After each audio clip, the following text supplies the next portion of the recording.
Deesa Palanpur highway પર Gir Kathiawadi hotel નજીક ટ્રકની અડફેટે આવતા 20 વર્ષીય ભવ્ય પઢિયારનું કરુણ મોત નીપજ્યું છે, જેના કારણે માળી સમાજમાં ઘેરા શોકની લાગણી પ્રસરી ગઈ છે. ડીસા પાલનપુર હાઈવે ફરી એકવાર નિર્દોષના લોહીથી ખરડાયો છે અને આ વખતે એક હસતા રમતા પરિવારને કાળ આંબીચી ગયો છે.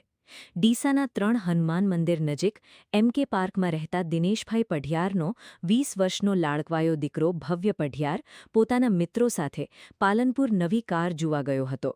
કોને ખબર હતી કે આ તેની છેલ્લી સફર બની રહેશે. પાલનપુરથી પરત ફરી રાજમંદિર નજીક ગીર કાઠિયાવાડી હોટલ પાસે પાર્ક કરેલું પોતાનું એક્ટિવા લઈને જ્યારે ભવ્ય ઘર તરફ જઈ રહ્યો હતો ત્યારે પાછળથી માતેલા સાંઢની જેમ આવતી એક ટ્રકે તેને જોરદાર ટક્કર મારી હતી. આ ટક્કર એટલી ભયાનક હતી કે ભવ્ય રોડ પર પટકાયો અને તેને માથા તેમજ શરીરના ભાગે ગંભીર ઇજાઓ પહોંચી હતી. લોહીલોહાણ હાલતમાં તેને નજીકની હોસ્પિટલમાં ખસેડવામાં આવ્યો, જ્યાં તબીબોએ તેને બચાવવા આકાશ પાતાળ એક કર્યા. પરંતુ કુદરતને કંઈક બીજું જ મંજૂર હતું અને ટૂંકી સારવાર બાદ ભવ્યએ દમ તોડી દીધો. અકસ્માત સર્જીને ટ્રક ચાલક માનવતા નેવે મૂકીને ટ્રક મૂકી ફરાર થઈ ગયો છે.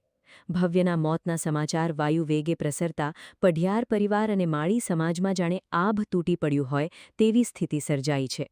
ભવ્ય માત્ર 20 વર્ષનો હતો અને તેને જીવનના હજુ ઘણા સપનાઓ બાકી હતા. પરંતુ એક બેફામ ટ્રક ચાલકની ગફલતભરી ડ્રાઇવિંગે એક આશાસ્પદ યુવાનનો જીવ લીધો છે. ડીસા દક્ષિણ પોલીસે ઘટના સ્થળે પહોંચી ટ્રક કબજે કરી છે અને ફરાર ચાલક વિરુદ્ધ ગુનો નોંધી તેને પકડવા માટે ચક્રો ગતિમાન કર્યા છે. ભવ્યના મૃતદેહને પીએમ અર્થે સિવિલ હોસ્પિટલ ખસેડવામાં આવતા ત્યાં મોટી સંખ્યામાં લોકો ઉમટી પડ્યા હતા અને સૌની આંખો ભીની જોવા મળી હતી. ભવ્ય પઢિયાર તેના નામ જેવો જ ભવ્ય અને અત્યંત મિલનસાર સ્વભાવનો યુવક હતો, જે પોતાની સ્મિત અને નિખાલસતાથી લોકોના દિલ જીતી લેતો હતો. આજે તેના જવાથી માત્ર એક પરિવારે પુત્ર નથી ગુમાવ્યો, પણ સમગ્ર સમાજે એક તેજસ્વી અને દરેકના સુખ દુઃખમાં સાથ આપનારો વહાલો મિત્ર ગુમાવ્યો છે, જેની ખોટ ક્યારેય પૂરાશે નહીં.